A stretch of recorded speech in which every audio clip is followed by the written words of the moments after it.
Well, we're back, and we're back in Lebanon, Lenny. Yeah, we're back in Lebanon. Now, you were talking before we went to the break about Meadows. What inspired you to get that up and running? What was the trigger that you went, this is needed? Meadows is an NGO. We thought it was in 2008 when we just came back from Beijing Olympics. We thought that we should do something. And because of Beijing Olympics would do something to get together international artists, networking together and helping all over the world. And we do a lot of, we help youngsters into the arts.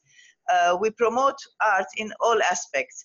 In fact, we started with the art therapy sessions when we had the war all over Lebanon. You know, we have war. We have any time that you may think of. So we train the trainers, the trainer methods, to promote and to help children traumatized from the war. This was one of the the reasons we wanted to help our country, and we had to do this. And then when we had this networking of all artists, international, well-known artists all over the world, it was very easy to have big exhibitions promoting art all over the world, showing the different styles, different way of thinking, different creativities all together in one exhibition. So now we are in 54 countries all over the world. And I'm very happy to say that Lenzux, our international artist, who is my very good friend, is the president of Australia, of Meadows. One thing I've got to ask you, you're both artists, but of course we've got the architect in the room as well. How have you managed your careers? How do you take that balancing act? So you're both very good at what you do. How have you managed to balance that? That's starting from, if I may put some light on what I think, how I think. In fact, as a geologist, I'm a scientist. I love sciences, and I combine with art. When you have a foundation like sciences, and you embellish with art, I think you get more creativity. I have a bigger spectrum in front of me to create from so many things that I've studied during my studies in universities all over the world. And I love creating. It's so easy, from small icons to very big embellishing of tunnels and big murals and big projects that are hundreds of meters long. So I love doing I live in this planet, but I belong to the universe. You know, I have God Almighty is my leader. He is my protector. So I'm very much balanced. I believe in my getting the soul and the body should be in balance. So I pray to my Lord, to God, to Jesus Christ, as much as I eat. So I am in balance, and I create for being happy in life. So being in equilibrium in this way, your soul and your body should be in equilibrium, so that you will have a normal life. And it's one of my passions to make everybody happy around me. And I love that. I love helping everybody. And this is how really you feel very happy and very satisfied in your life. And I think Hagop has a different way. My job is to keep her happy. So then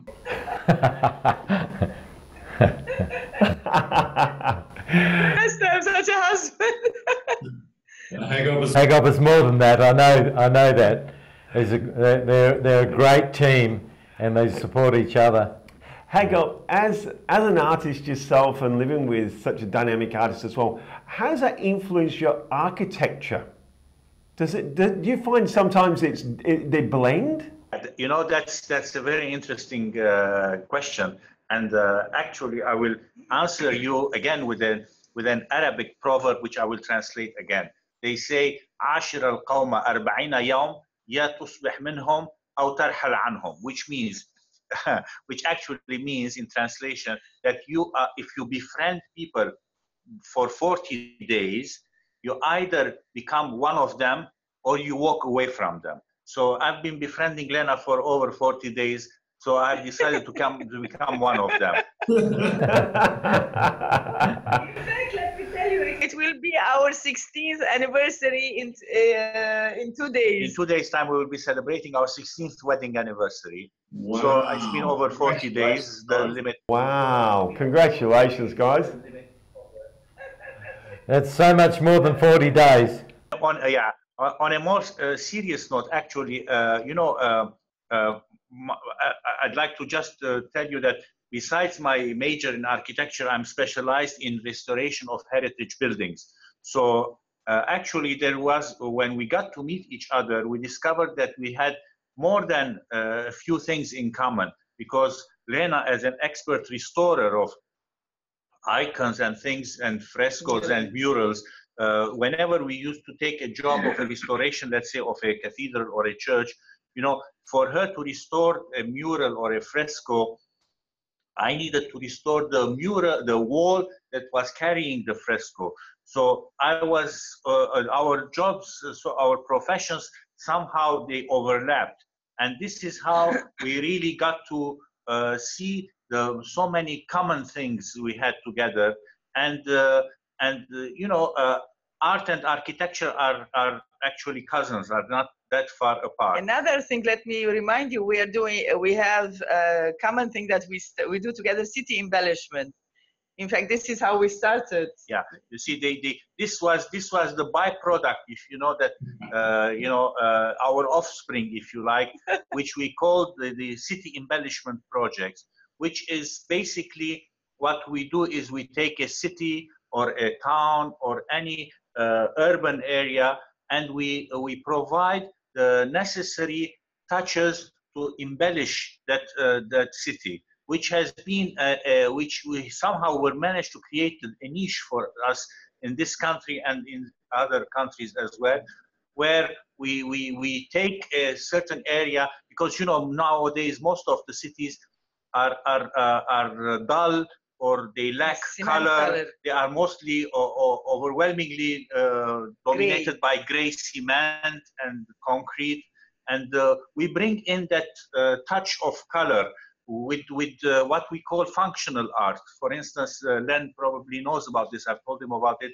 Yeah. We've done a project over the Lebanese Beriut capital waterfront, which is a stretch of 3.5 kilometers of the most beautiful Mediterranean coastline, where we have introduced benches, benches for the public, all made out of cut ceramic, with concrete skeleton. And behind us, there are some of the pictures you might see on the roll-up. And we started using this material because it is a very durable material for outdoors. And we started doing tunnels, benches, murals, roundabouts, river side walls, Beriut river monuments. Actually, Lena, it started initially before I got to Lena when it was 1998. 1998, Lena won an international competition that was destined for an interior of a tunnel. In the heart of Beriut. In the heart of Beriut. She won the first prize then. And she proposed to transform the interior of the tunnel into a forest of trees, Lebanese trees. And this is where originated the idea. Of course, I need to say that both of us are very much influenced by the famous Catalan architect Antoni Gaudi, and we are members of that society. So, it's a good thing that you have to keep an open mind and open eye to see what other creative people have done. We took upon us that idea, and we evolved and developed it further to adapt it to our own situation. And this is how, we combined functionality and aesthetics together, so that for instance, the benches that we have done on the corniche serve the purpose of benches. They are colorful, they are very ornamental, functional as a bench, and then we have encrusted chessboards on every bench so that people can come and play chess if they are relaxing. Wow, that's great. It also narrates a story. The legendary story of the Cadmus and Europa, and Zeus and Europa. Because incidentally, I don't know if you know this, that the whole continent of Europe got its name from Lebanon, or what was used to be Phoenicia.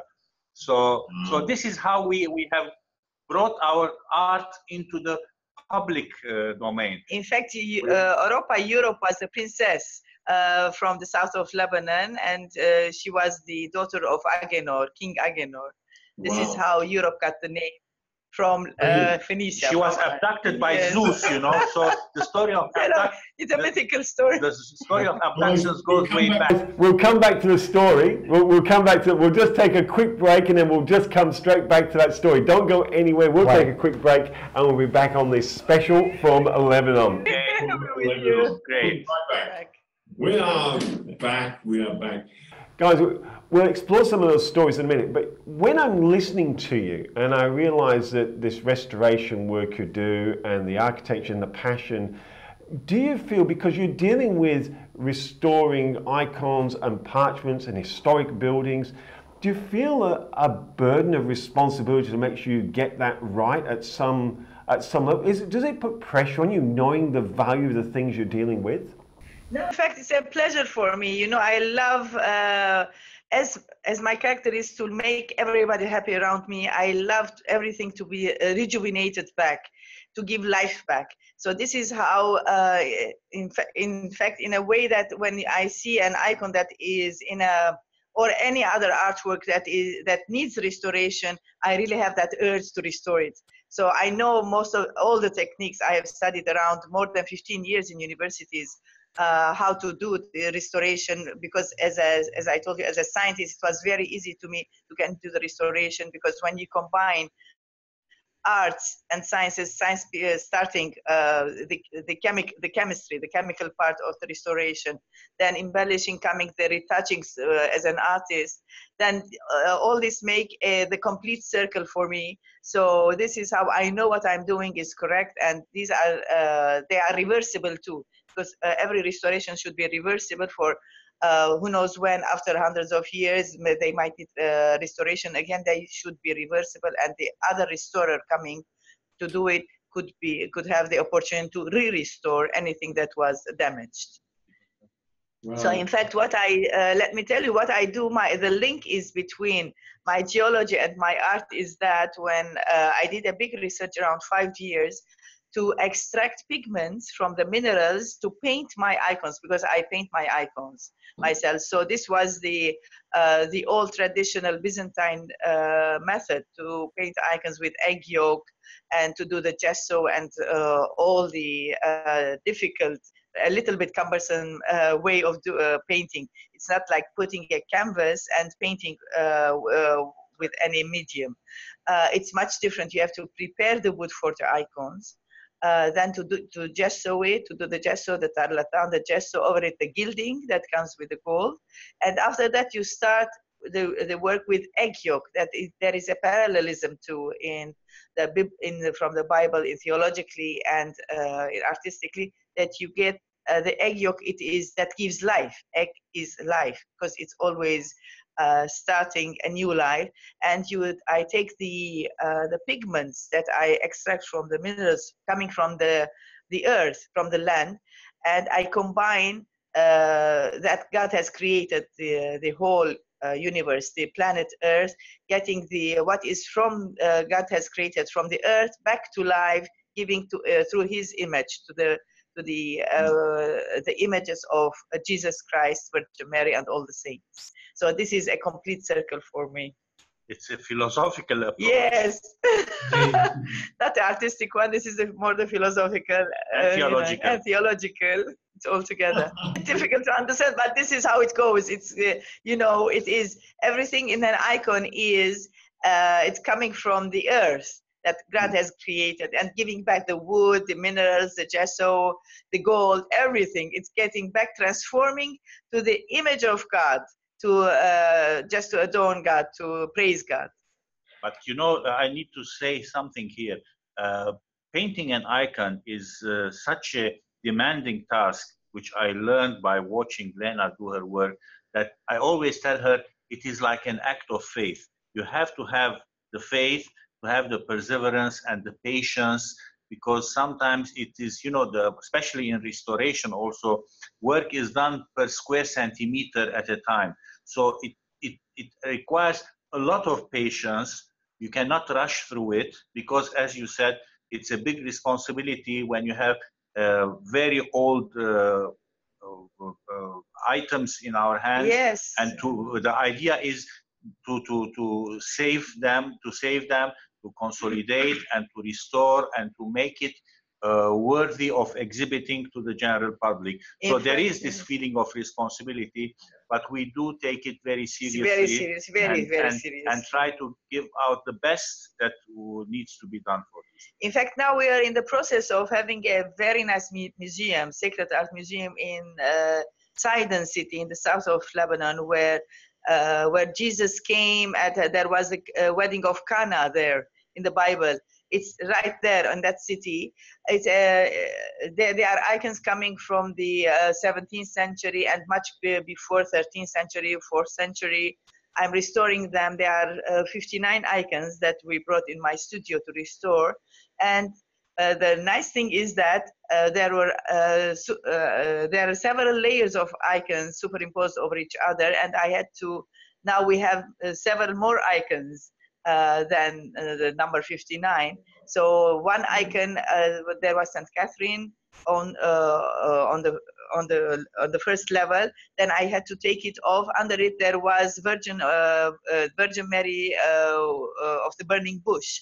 So instead of being one icon, now we have two icons. It's a big operation that I did to separate two icons that they were superimposed over each other. So it's very interesting to discover what comes under the icons too sometimes. Do you find that, Len, in your work when you're taking the metals and steels that people have discarded, that you're discovering things underneath things that allows you to create your type of art? That's a great question, but it has no comparison to the intricacy and the patience that go into icon work. I'm polar opposite to that. I'm in a hurry to make things, and I like to get it done as quickly as possible. Slash it with a hammer and it can go any which way. And it doesn't matter. And I'm listening to you, and all I'm feeling is great admiration, no envy, because I don't want to be patient. I like the way I do it, but I really admire that you do it your way as well. So all the bases of all the things that need to be done can be covered, from the most patient person to the most impatient person. Actually, Len, let me say that to me, as an architect, and architecture is a very demanding discipline. And when you are designing a building and supervising the works, there is practically, you shouldn't leave any margin or room for errors and all that. So this is in my formation as an architect during my university education. We are taught to be extremely disciplined. And that kind of thing puts a lot of pressure on you in the practice. So going from architecture to painting is a sort of a liberating feeling for me, because there's a lot that I can do on a canvas while painting, which I'm not at liberty to do as an architect. And this is a very important, since I started painting since 12 years, I found a sort of a better kind of a balance between the architecture I do and the art that I do. And it is it's a pivotal thing, because sometimes the percentage of the architect rises compared to the percentage of the artist, and sometimes it's the other way around. It's the artist that comes on the surface more. So I think this is something I'm very happy that with Lena's encouragement that I got into this realm of the arts as well, because they are actually truly complementary, to say the least. In fact, what you were referring to, Len, was that when you do abstract paintings, it doesn't take much time, although it takes to create and to do it, but it's not as the icons while you are painting or you are restoring, because that is subject to rules and regulations, and it has different methods. While the abstract, I can do a painting in a month, or I can do a painting in 2 days, as you Or know, 2 or hours. 2 hours. This is, you're the expert in it, Len, you know. And during our workshops in Shanghai, in Langkawi, anywhere we are together in the world, you remember very well that they ask us to do 2 or 3 paintings. We do it 7 or 10 paintings, Yeah. and you do it much more. I've often witnessed Yeah. a frenzy of creativity when we get together. Yeah, especially Len, you should see. You should see how it. We're going to just take a quick break and we're going to come straight back. We're coming back, guys. Okay. We are back. Ah, we're back. Diversity you've got in your lives with art and architecture and so forth. Do you have mentors in your life? You know, and if you have, what do you take from them, or do you think mentors or people that can guide you? Are they people you've followed or you've learned from? In fact, yes, Antoni Gaudi was our main architect and artist, Source of inspiration. Actually, yes, definitely. Because he was a great architect first of all, and a great exceptional creative mind who was never truly got appreciated in his lifetime, and later on he came to be really appreciated for his work, to the point of being sanctified. And look at the facts now. Now every year they have over 20 million artists going, 20 million people visiting Barcelona just to see his works. So sometimes you don't get the real credit immediately for what you've been doing, but eventually people will catch up and start understand what you're trying to do. I remember at one point, they thought he was a madman, collecting broken shards of ceramic and doing things. I remembered one thing. When I was we got married in Palma de Mallorca in 2002 to 2002. At 2 o'clock. Yes, at 2 o'clock. Then before that, when I was in Barcelona, in fact, the mayor of Palma de Mallorca told me that, in the Antoni Gaudi benches in Park Güell, 13 million tourists at that time in 1998, I was talking, they come to visit the benches of Antoni Gaudi. When I came back to Beirut, I ran to our municipality of Beirut. I told them that I will be happy to do the benches, and it will be my gift to my city of Beirut. And I hope that 1 million tourists will come and visit the benches. So this is how I started the whole benches projects on the Corniche. And some other thing for mentoring, you were asking us. In fact, I used to teach at the American University of Beirut. I gave a very interesting course. It was the course on Byzantine art and Byzantine art course. The 1,000 years of Byzantine art and architecture. That was very rewarding to me to teach all those nice students that I had at the American University of Beirut, which I really cherish their friendship.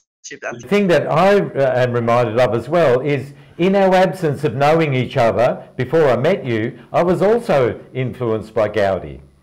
Gaudi appeared to be operated in a city with approval from the council to build these ridiculous and unsafe and crazy structures that became famous later. And I found out when I went to Barcelona that one of Gaudi's walls was demolished to put in modern buildings.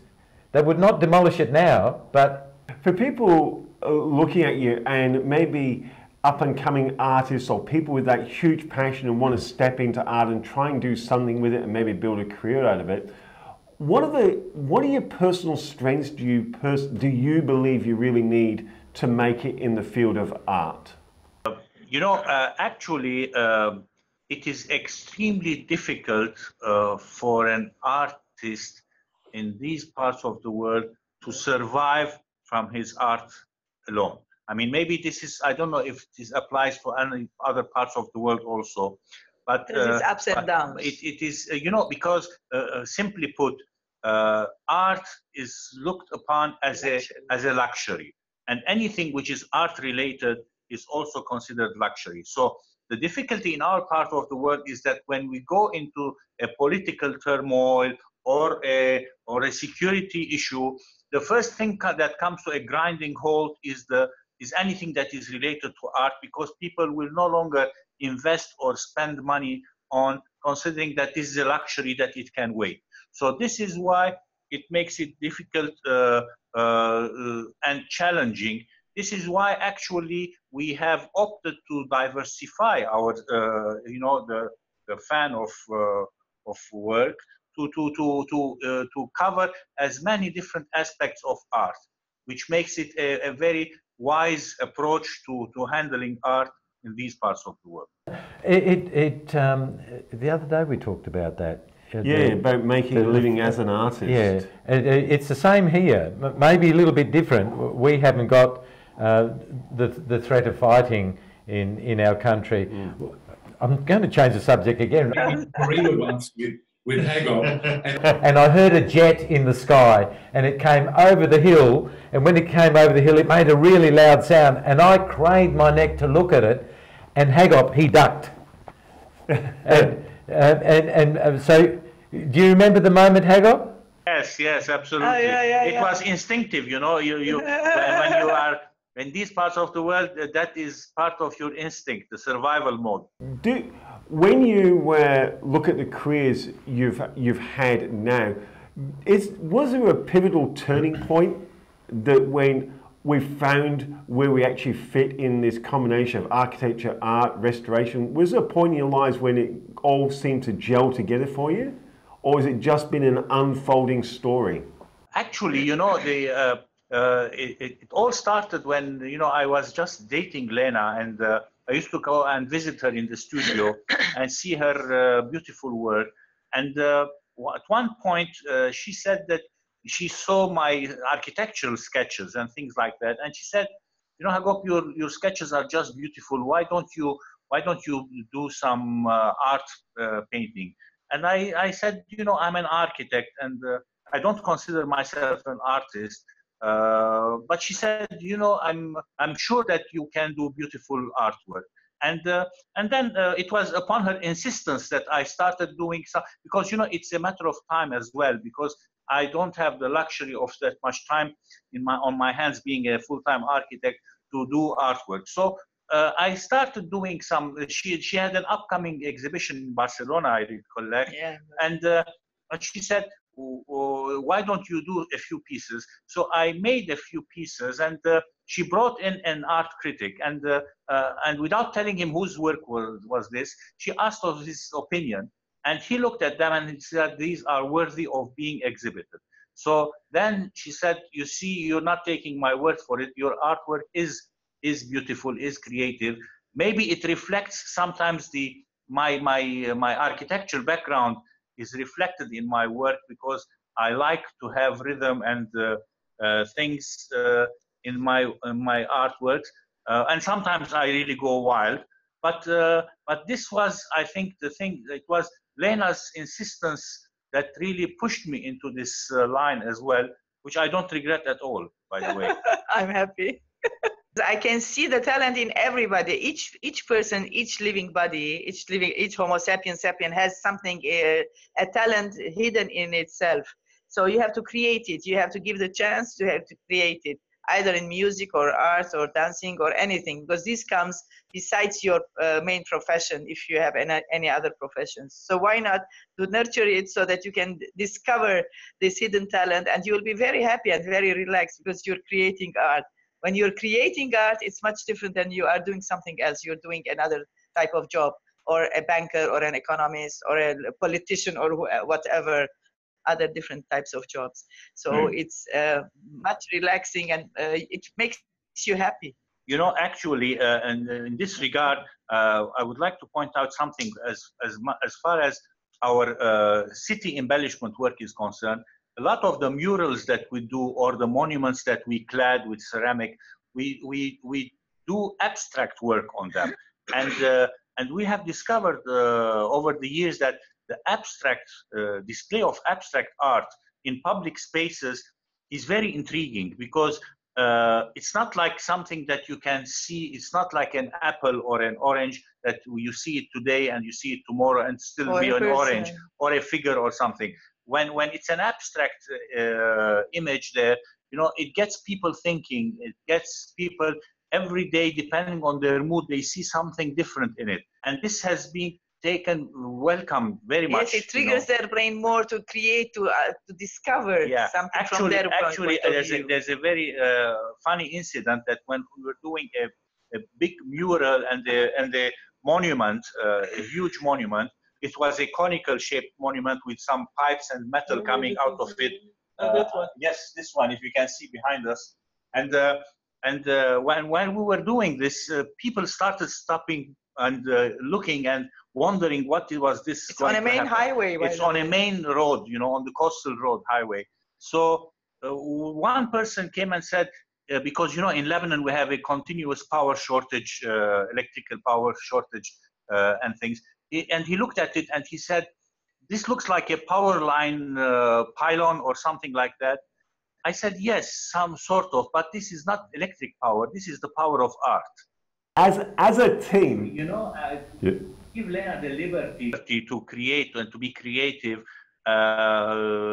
Is maybe that I need to do the other tasks so that she doesn't have to worry about all those things and just be herself in her creativity, because she's a bundle of creativity. So my job is that to keep her going in that direction. Yes, I'm very fortunate to have such a husband. And for me to handle the logistics and all the other headaches that come along with these things. Yeah.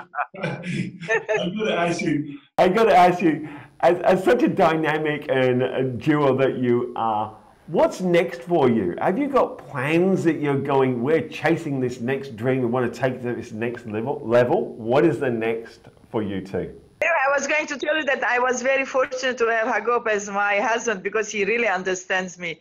It's very difficult to be the partner of an artist, because we are a different type of species, if I may say. There was a very important point that we also forgot to mention. I don't know if Len knows about this.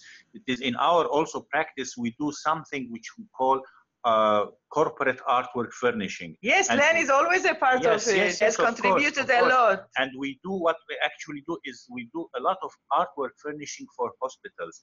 And we have discovered really how influential art is in the healing process when we take these empty, morbid hospitals and we fill them with artworks, colorful artworks, and Len has contributed a lot. Yes, to this. A lot to the Clemenceau Medical Center. And now, to the biggest hospitals in Lebanon, if you walk in them, thanks to all our international artist friends who contributed, you walk in them and you wouldn't realize that you're walking into a hospital, but you're walking into a beautiful art gallery with these beautiful artworks displayed everywhere.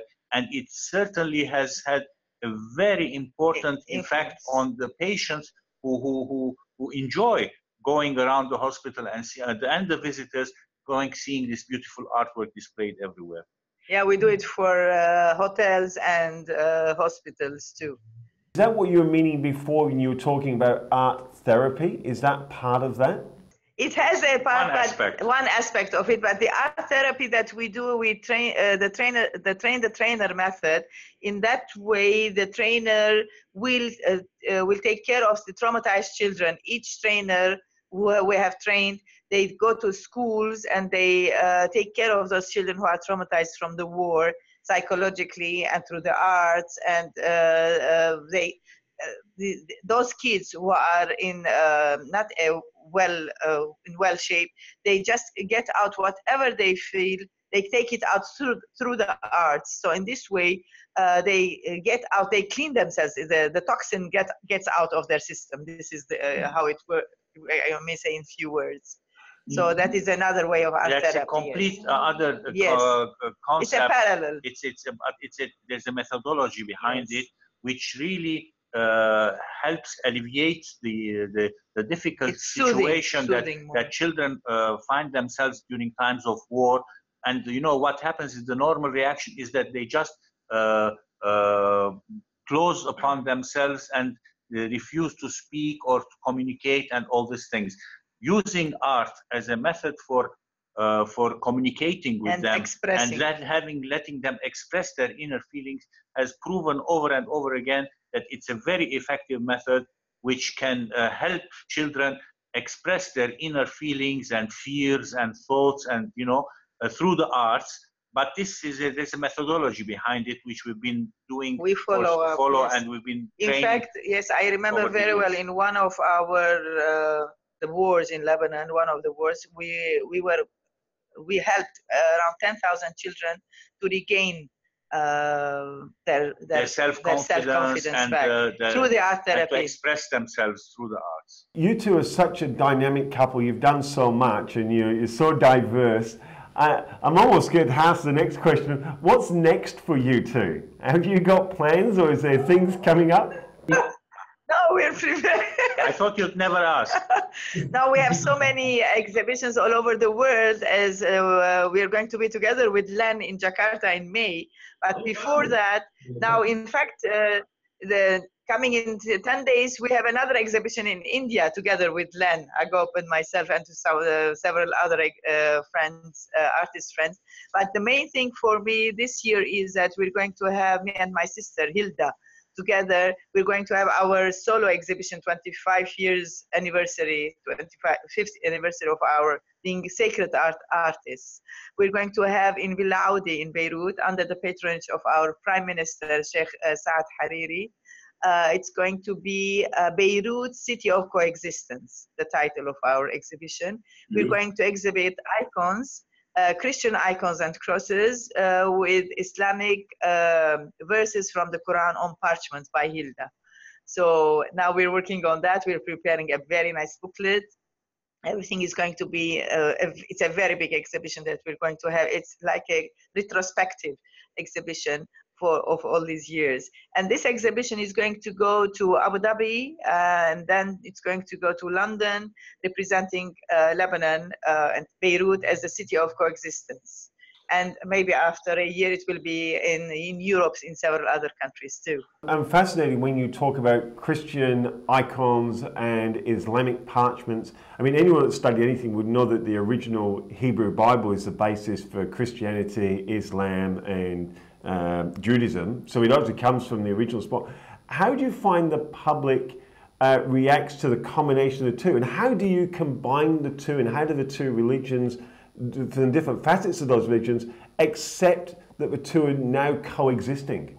Now, this is our country. This is Lebanon. We coexist together very happily. We're just one big happy family together. In fact, we have 19 different sects in Lebanon. We have 13 Christian sects, Christian parts in, and we have the Muslim 5. So we are all together 19 different with two religions, ethnic sects here in Lebanon. So we live happily together, and we love each other, and it's a way of living. You should feel it. You know, it's one big happy family, and we have one God. We believe in God. We have the churches, and we have the mosques next to each other, stuck together next to each other. So everybody goes to pray to his own religion, to his own practice, and that is it's very simple. It's there is nothing. It is all about knowing and understanding instead of fearing. And unfortunately, around the world, a lot of fear has been disseminated instead of the understanding. And that is why, the Pope, when he visited Lebanon, historic visit, he said Lebanon is not a country. Lebanon is a message to the entire world of how people should be, of different ethnicities and different religions, learn to exist together, and they can coexist and live together. And we have intermingled families too. And actually, Lena and Hilda have been, for the past 25 years, exhibiting their artworks and the icon next to the verse of the Quran all over the world, and they've been nominated as the ambassadors of Lebanon because they represent always this symbol of coexistence. And this is not a myth, it's a reality, and it can happen, and Lebanon is a living proof of that. Despite all our political ups and downs and turmoils and all this, but on the level of the people, there is no issue whatsoever. I think it's absolutely beautiful. It's been absolutely beautiful talking to you two. My producer's giving me the wind up and saying, you're out of time. We hate that bit. We'll have to do this again, guys. Look, we really, really loved having you on the show. I can't wait to produce this one and see how it turned out. Bit of an experiment. First time we've done Zoom around the world. And thanks, Len, for setting this up. Thanks to Len a lot for this. We really would like to thank you and Len for this opportunity. Yes, thank you. Both and of it you. was fun. We enjoyed it. We enjoyed it, every minute of it, and we were very lucky. The connections were perfect. Yeah. From my point of view, you have done so much for me all around the world since we have met in the Olympics in Beijing. It's the first time I've been able to give something back to you, and it's been a pleasure. So thanks very much. So beautiful. We love you. Thanks so much, and hopefully we'll do it again. Thanks, guys. Thanks for joining us, and we'll do it again. Bye. Lots of kisses from Beriut to Australia. Sunny Beirout.